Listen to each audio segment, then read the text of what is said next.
boom, have no fear. The I Am Rapaport Stereo Podcast is here. Biggity boom, have no fear. The I Am Rapaport Stereo Podcast is here.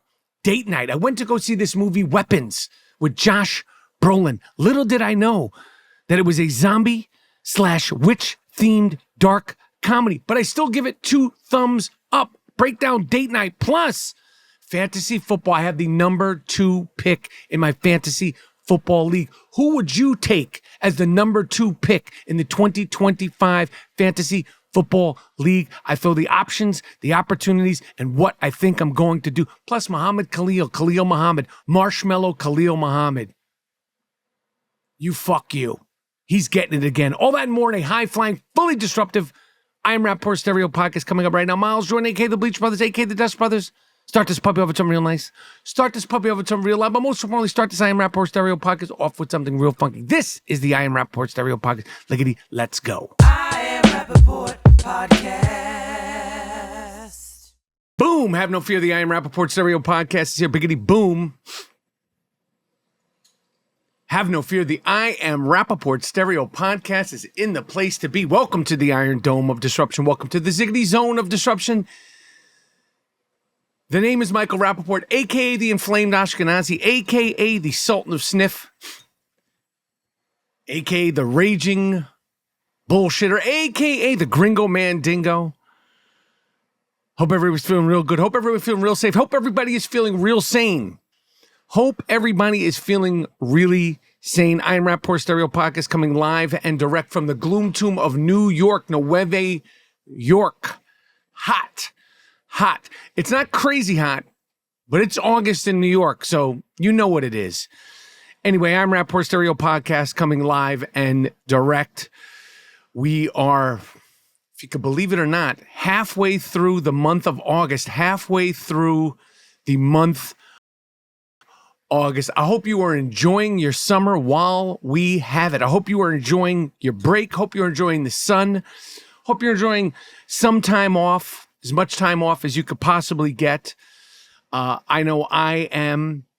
Got the big colonoscopy next week. Big announcement. Big colonoscopy. Forget the big bill, the big beautiful bill. I got my big beautiful colonoscopy coming up next week. As you know, on the I Am Rapaport Stereo Podcast, I share this with you guys year after year. We're heading into the 11th year, 11-year anniversary of the I Am Rapaport Stereo Podcast, 11 years of colonoscopies, 11 years of colonoscopy talk on the I Am Rapaport Stereo Podcast. But like I said, forget the big, beautiful bill. We are prepping next week for the big, beautiful colonoscopy. And I suggest everybody, all men over the age, I think it's of 40, go to your doctor and get a colonoscopy. It is not as bad as you think. It is not as bad as some people say and like, oh, I'm doing this. Grow up. Grow up. Health is wealth. Without your health, you got absolutely, positively nothing. I suffer from ulcerative colitis, so I have gotten colonoscopies almost every year, not every year, since I'm 16, 1986. Fortunately, Baruch Hashem, my ulcerative colitis is in remission right now, somehow, some way. I don't know how it's in remission right now. I am off all medication right now for my ulcerative colitis. I don't know if anybody deals with colonoscopies, ulcerative colitis, Crohn's disease, but all men over 40, call your doctor and be like, can I set up my appointment for my colonoscopy? Like I said, I'm doing mine next week, and they knock you out. Listen, I hope everybody can afford the insurance. I will say that I've never had a colonoscopy without the medication. I know one person who did it. He was like, it ain't no problem. I was like, you're crazy. But they put you out. They put you on that Michael Jackson.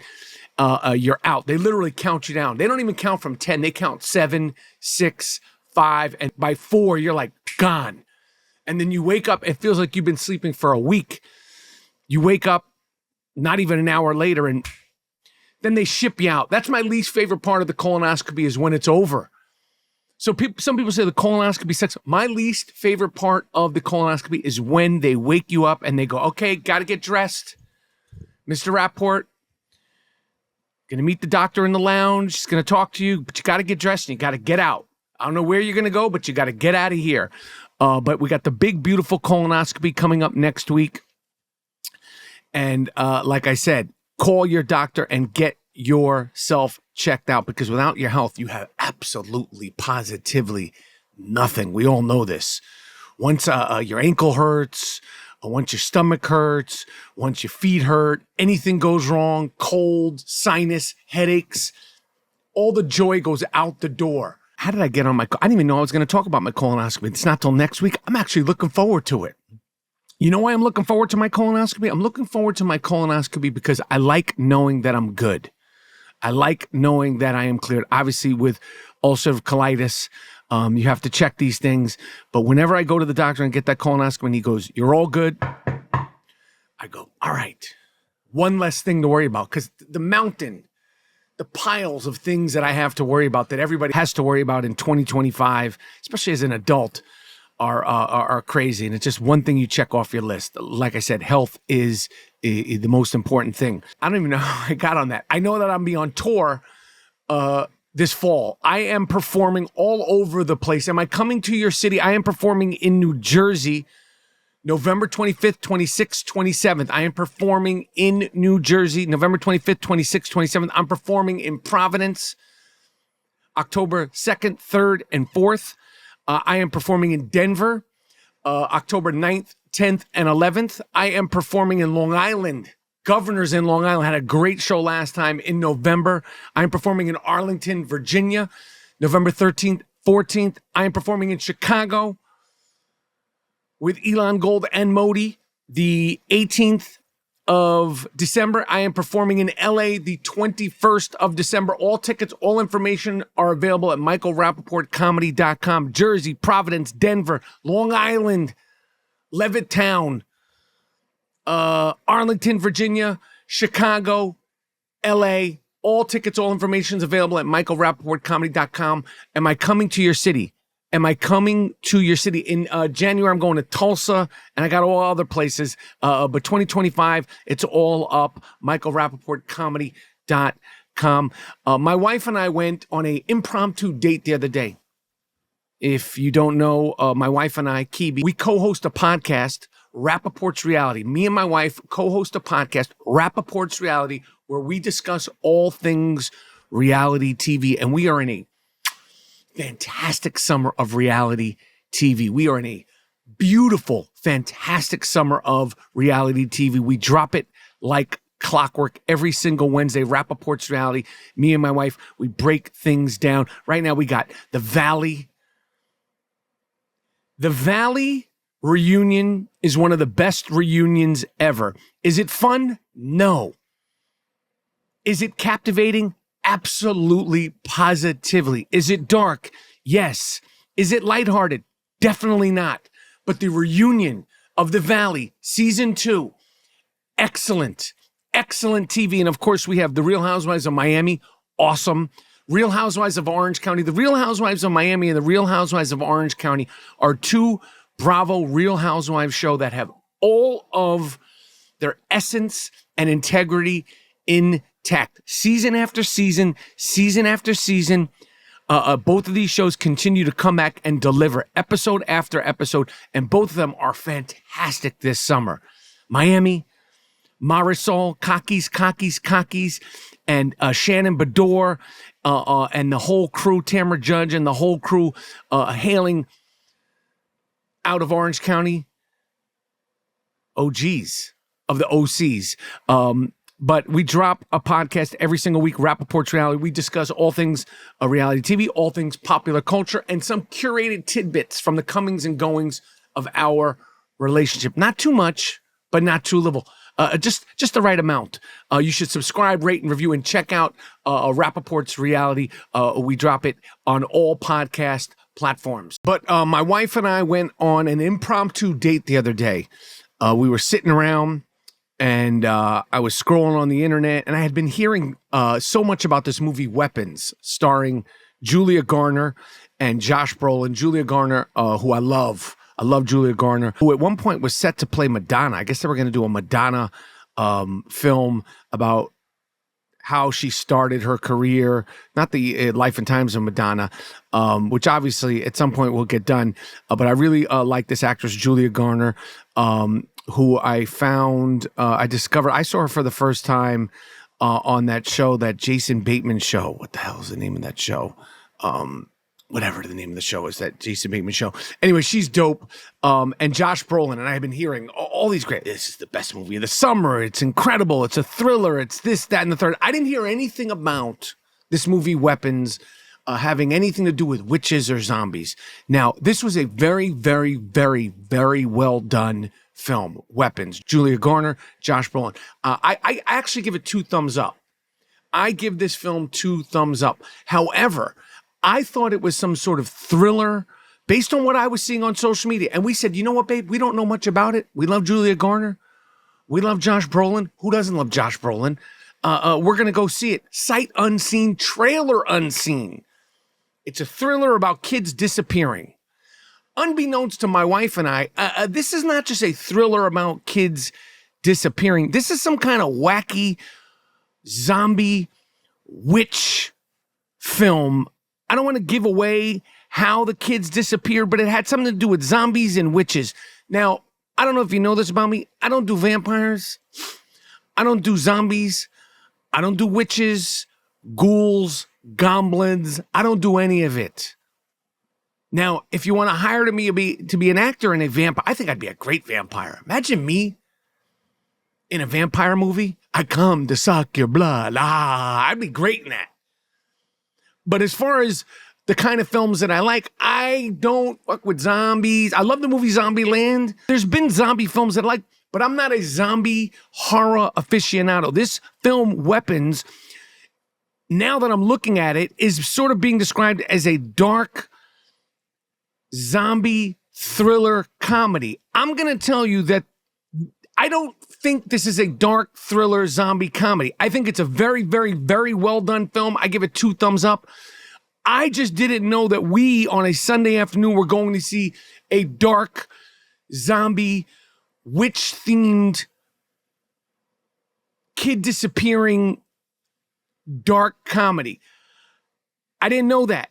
And I never know the rules and parameters of these witches and these zombies. The thing that I get frustrated with is witches, zombies, vampires, Frankenstein, ghosts. Or what's the rules? Like, who does what? Like, I know, like, vampires, I come to suck your blood. And, like, zombies, it's hard to kill them. That's what I know about zombies. Like, it's hard to fucking put them down. You shoot them. They come back to life. You hit them over the head with a shovel, they come back to life. You run them over with a car, they come back to life. Witches, what is it, like a silver bullet? I don't know. Maybe vampires, silver bullets. I just don't know. And like, I feel like if you're going to see a film like Weapons, where, again, I'm not an aficionado or an expert. I think there's a witch. There's one actress. She's great. She plays like a fucking witch. She's a witch.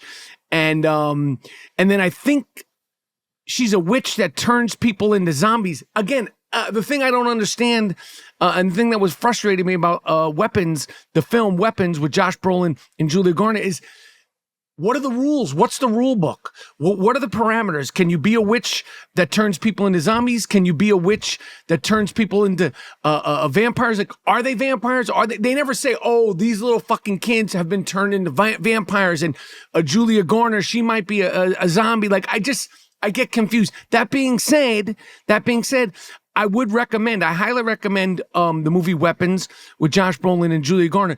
Just know that you're going to see a wacky thriller, horror, sometimes funny, very well done, very well acted, very well directed film with strong, heavy witch / zombie and possibly vampire themes. But my review is 2 thumbs up. I just didn't know that that's what I was walking into at a Sunday 3:15 p.m. screening. I would have liked to maybe go see a vampire zombie film in the evening. I prefer my vampire zombie films. If I'm going to go see a vampire zombie film, I prefer that like a nighttime thing. Because we went in during the daytime and we came out. It was still light out. That's my only problem with it. And I didn't know there were vampire or witches and zombie themes in Weapons. But again, I thought it was a very well done film with two actors that I really like. When we get to August, when we get to the middle of August, you got to start focusing on fantasy football. We are a little less than a month away from the start of the NFL season / the fantasy football season. Now, I don't know how you compartmentalize, how you articulate NFL versus fantasy football. As far as I'm concerned, the fantasy football season starts in a month along with the start of the NFL season.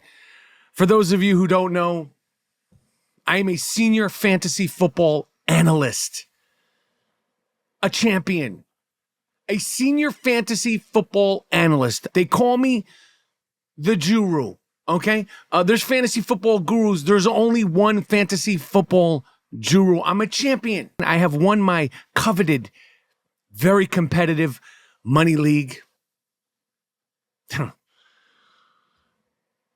And I plan on winning it again. I have been in this league for years. Of course, I am in the Howard Stern Fantasy Football League, which I haven't won. Shamefully, I have not won. I admit it publicly. I have not won the Howard Stern Fantasy Football League yet.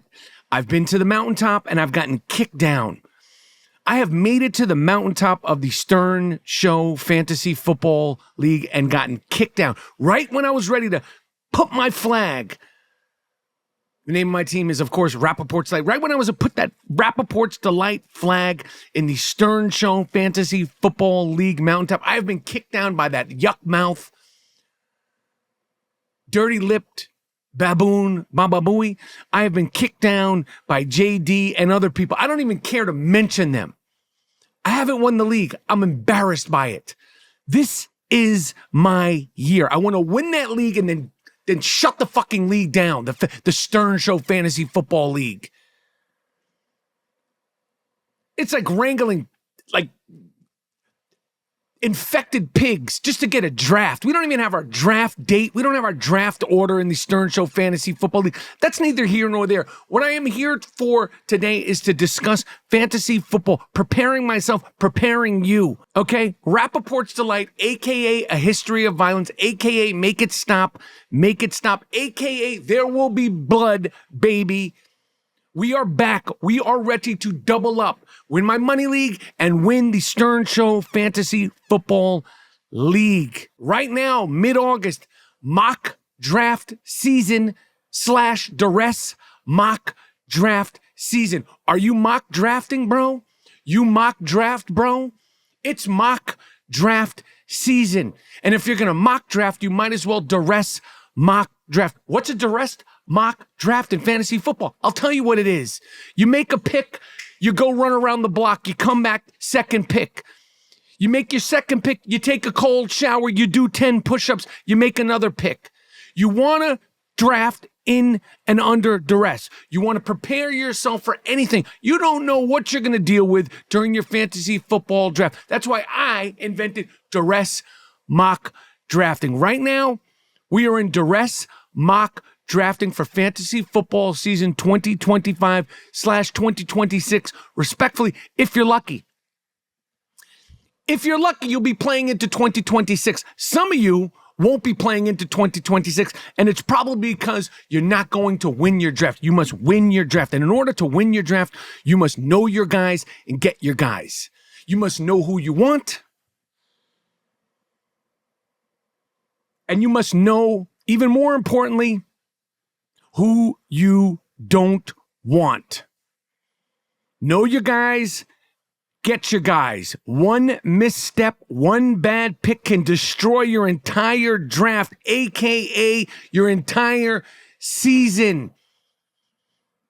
One bad pick can destroy your entire fantasy football season. You know what I'm talking about, people. Me and the I Am Rapaport Stereo Podcast think tank, Miles Davis, a.k.a. Miles Smiles, and Jordan Winter, a.k.a. J-Dub.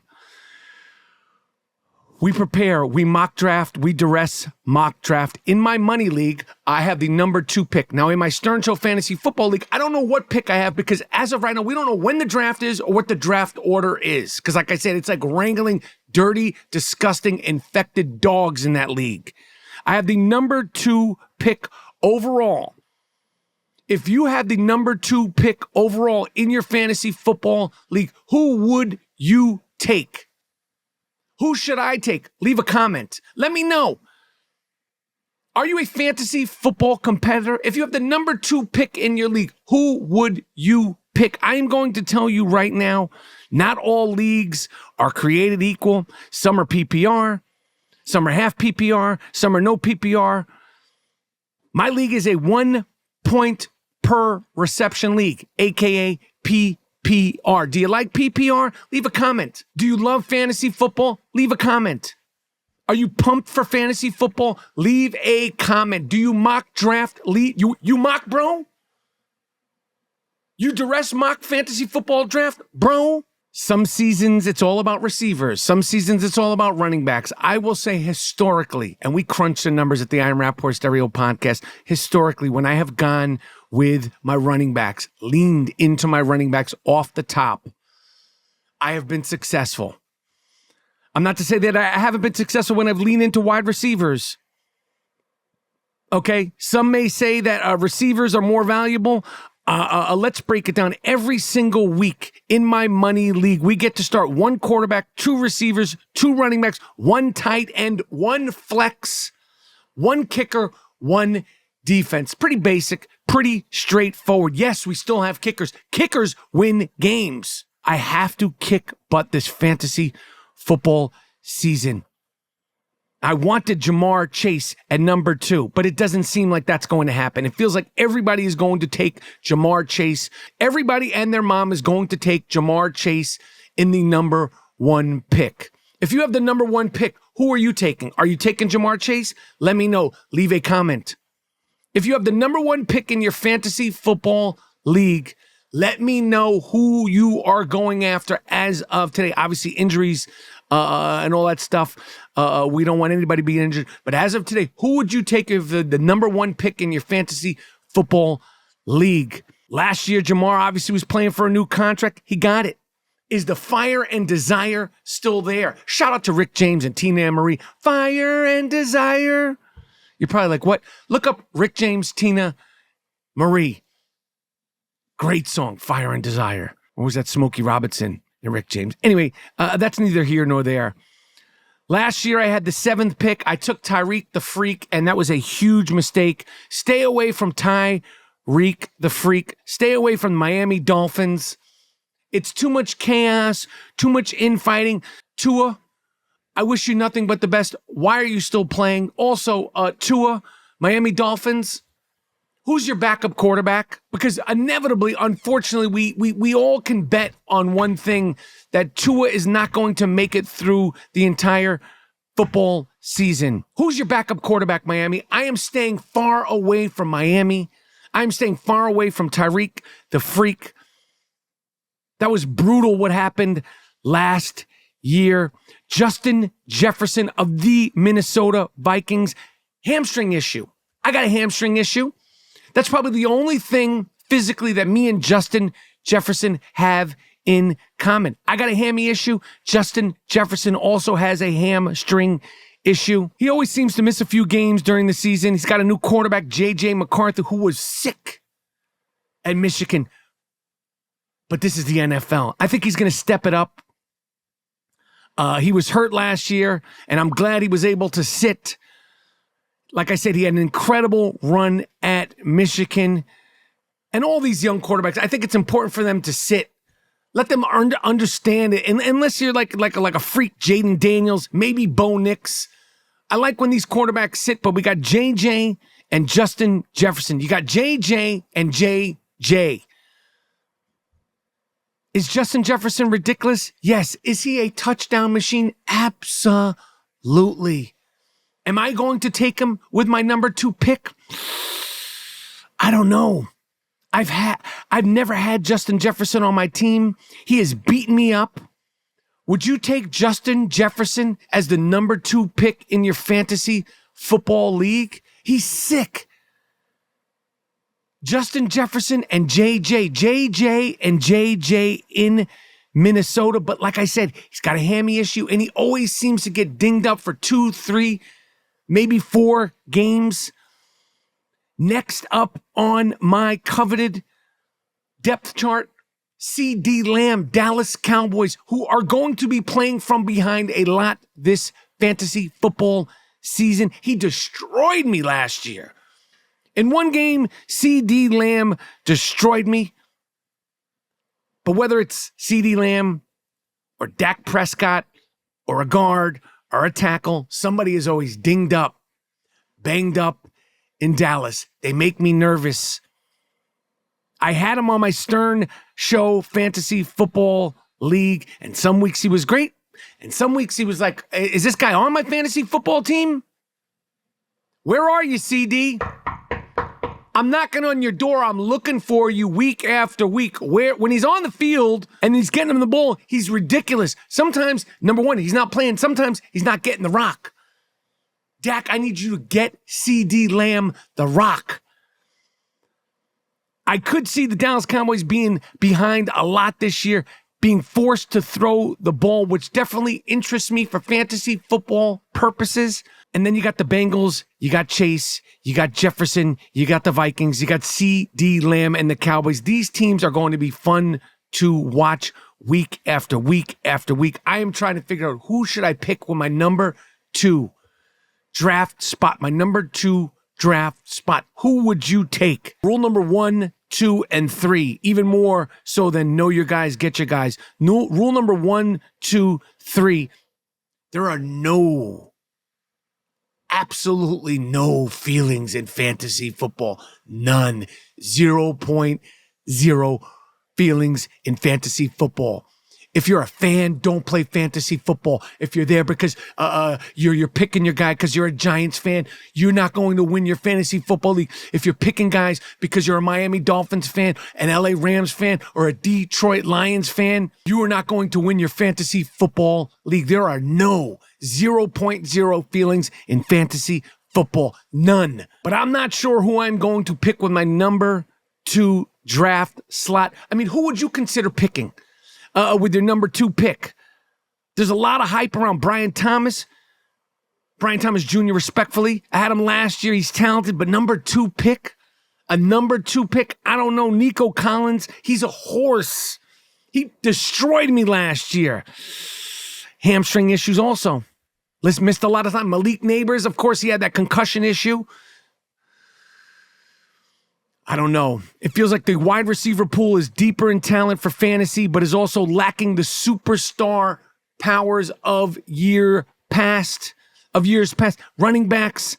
I mean, listen, like I said, I had my most successful fantasy football seasons when I stacked my running backs, when I've had 3 power horse running backs.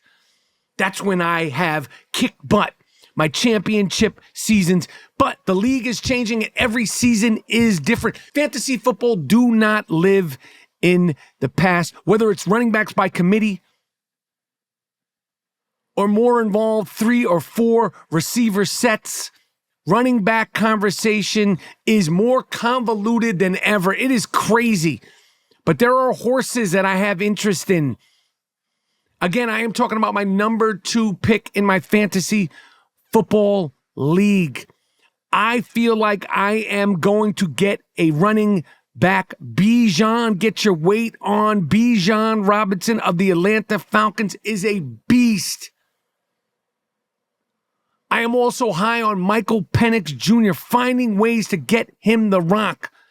I never had Bijan on my team, and he has beaten me up. He has beaten me up in the past. I like fast track players. Will Bijan get the ball enough? Will Saquon Barkley get the ball enough? Will Saquon Barkley break down? What about Derrick Henry? He had a ridiculous season last year. I think he had 1,900 yards last year, was superseded by the ridiculous MVP season of Saquon. Get your weight on Barkley, obviously he wasn't the MVP, but you know what I'm saying. I don't know. I never had Bijan Robinson. Who do you think should be my number 2 pick? Would you go with Saquon? Would you go with Bijan? If somehow, some way, Jamar Chase doesn't get drafted first, you got to go with Jamar Chase. Or do you have to get a running back in the first round of your fantasy football league? Let the draft come to you. Let the draft come to you. The aforementioned Saquon Barkley last year, I mean, can he do it again? Will he do it again? I don't see him backing down. He's got that Barkley blood. You know that his uncle is Iran Barkley, the boxer? I want stock in that Eagles offense. That offensive machine out of Philadelphia is going to be revving. There are champions on that Philadelphia Eagles team. And of course, Detroit, Jahmyr Gibbs is another. He's sick. They're saying he's going to be getting more receiving touches this year. He was great out of the backfield, but split out wide. Is he ready to be your first round pick in the second draft spot? Would you go with Jahmyr Gibbs? Leave a comment. Let me know. I love Jahmyr Gibbs. David Montgomery, he's still sniffing around, and sometimes he takes touchdowns. But Gibbs went the craziest when Montgomery was hurt. I had Gibbs his rookie season. I drafted him in the 3rd round, which was a little bit ahead of his time. But Jahmyr Gibbs,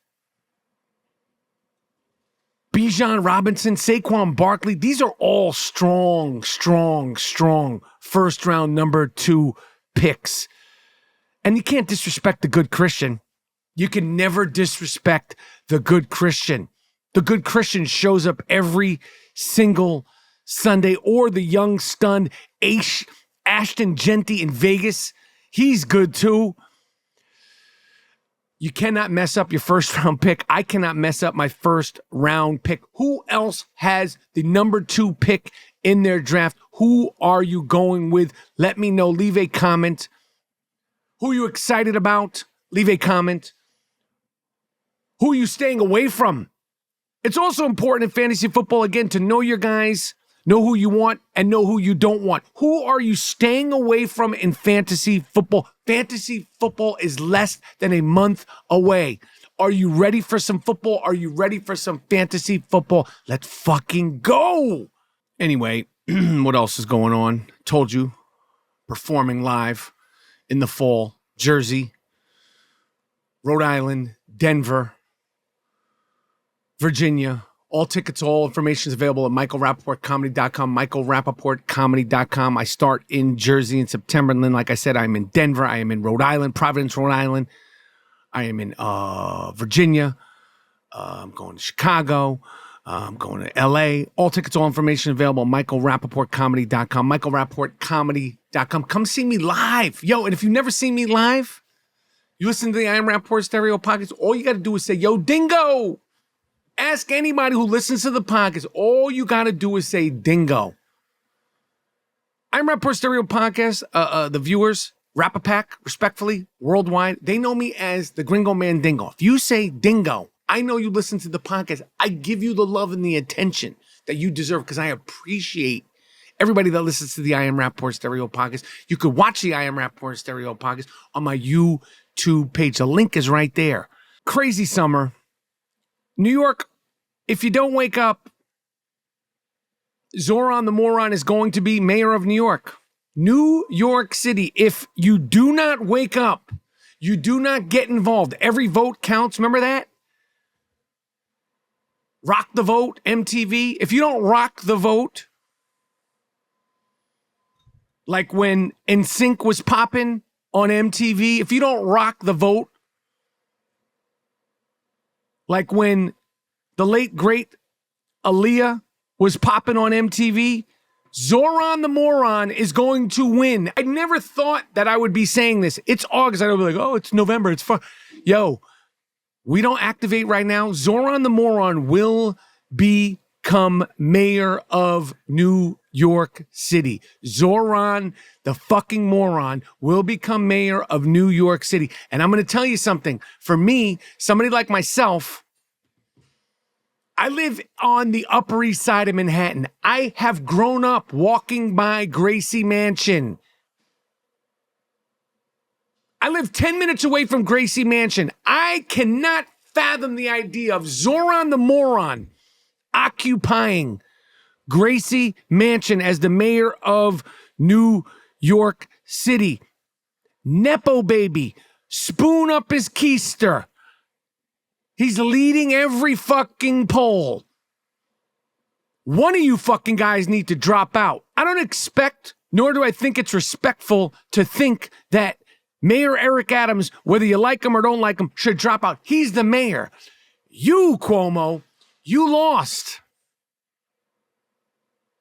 You lost.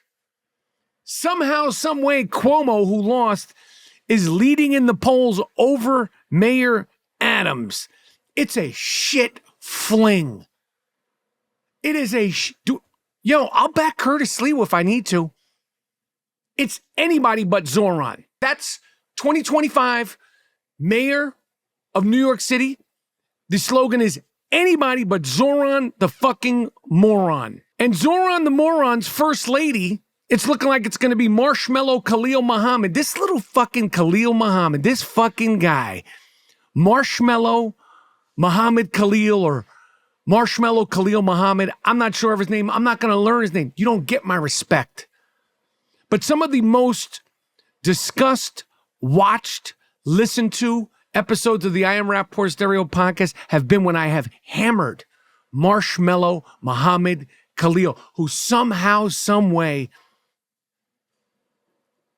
as of the recording of this I Am Rapaport Stereo podcast, has escaped deportation. I thought it was hit the road, Muhammad Khalil, and don't you come back no more, no more, no more, no more. Hit the road, Muhammad Khalil, and don't you come back no more. What he say? I hit the road, Khalil Muhammad, and don't you come back no. I don't know what happened. But this grown-ass 30-year-old student Hamas cheerleader who has harassed, who has organized, who has defended openly radical and violent protest against young Jewish adults on Columbia campus is still somehow, some way in this country. Khalil Mahmoud, who looks like a bag of marshmallows that were left under a radiator. I know you ain't sleeping, you fuck. I know what it's like when you got a baby in those first few months, but somehow, some way, instead of being with your baby all the time, this fucking guy's on a PR campaign. This guy's doing more press than Kylie, Khloe, and Kim Kardashian. Why am I seeing more of Khalil Mahmoud than I am of Kylie Jenner? This guy is everywhere. Got locked up, and rightfully so, for breeding terror on American soil. In campuses in New York City, Columbia University. I thought this motherfucker was going to be kicked out. I was wrong. I thought he was going to be packed up and shipped back to Syria. And I know when he was in that prison, he was shitting his pants. He was pooping in his pants. He sat down real nice and real proper. Khalil Mahmoud was in prison when his wife had his first baby. Because Khalil Mahmoud, when his wife was pregnant, getting ready to give birth to their first kid, what was he doing? Was he putting together the diaper genie? No. Was he putting together the stroller? No. The bassinet? No. He was out screaming and yelling at Jews on Columbia University campus. And somehow, some way, he's still fucking here. Him and his fucking wife have taken for granted the freedoms that they have in the United States of America. You're taking it for granted, and you're still going. Khalil Mahmoud, Zohran the Moron's fucking best man. It's like they're like this. They're like two peas in a fucking pod.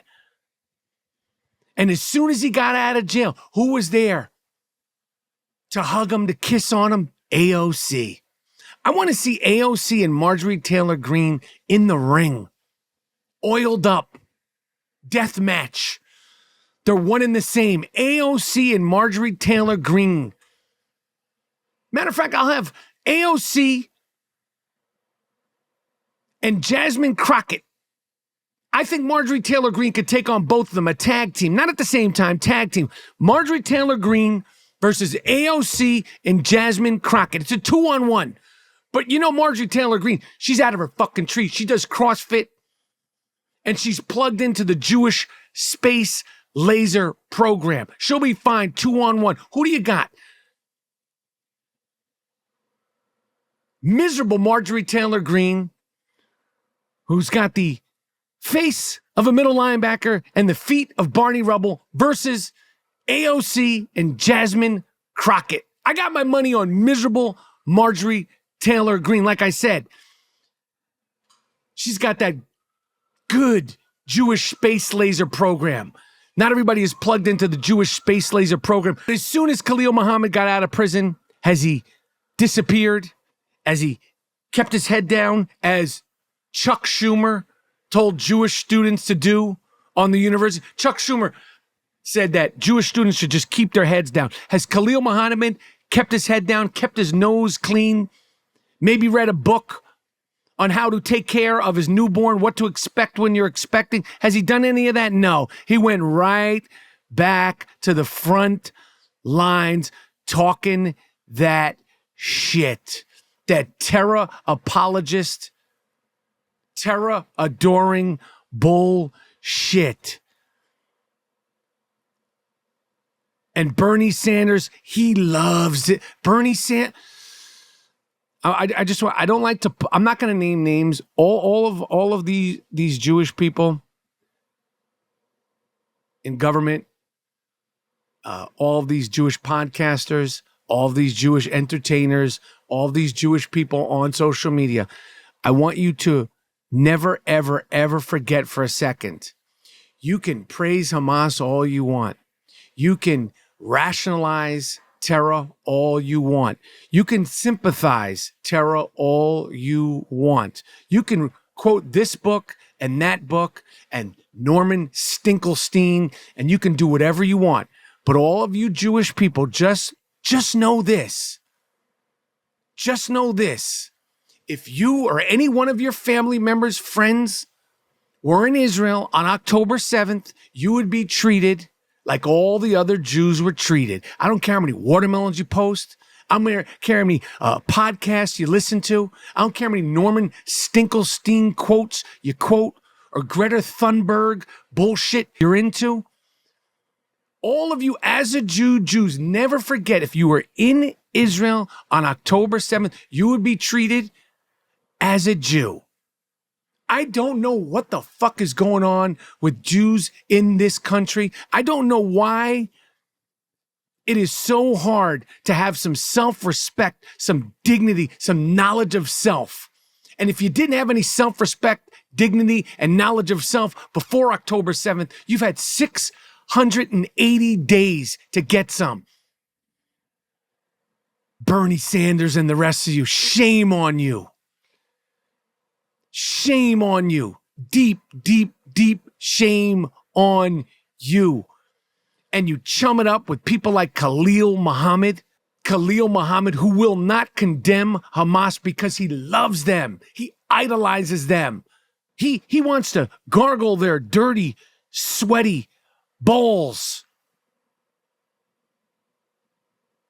while their dirty, sweaty pubes all around his mouthpiece. This is a no good, terror-loving. Like, some people have a picture of Michael Jordan. Some people have a picture of, I don't know, Kamala Harris. Some people have a picture of, actors. Khalil Mahmoud has pictures of terrorists on his. He loves terrorists. Khalil Mahmoud thinks that anti-Semitism is being weaponized to silence freedom of speech. These are his words. Khalil Mahmoud, and somehow, some way, he did not get kicked out of this country. And he's on a PR tour. Who the fuck gets locked up, threatened, sits in jail for 100+ days, and then afterwards, while his wife just had their first baby, goes on a PR tour, doesn't keep their head down, doesn't mind their own business. He goes on full tilt, full blast. He went on a podcast last week with Ezra Klein. Ezra Klein had him on his podcast. Ezra Klein of the failing New York Times, the New York Times, shame on, shut that fucking dump hole down. He went on a podcast and talked about it. The same New York Times that has had to apologize and retract statement after statement against Israel, against the IDF, and hasn't had to retract statement after statement against Hamas. No one's told me how many fuck-ups the New York Times has actually made since October 7th. But it's got to be 10, 12, 13, 14 retractions that the New York Times has had to make. Ezra Klein, shame on you. Ezra, you shitbag, for having this guy on your podcast. I'm actually glad you did, because he was able to show exactly who he is in 4K. Let's run down the quotes from Marshmallow Muhammad Khalil, or Khalil Mahmoud, that stood out to me. He said, I would say, this is his quotes from Khalil Mahmoud, I would say there is a manufactured hysteria about anti-Semitism because of the protests.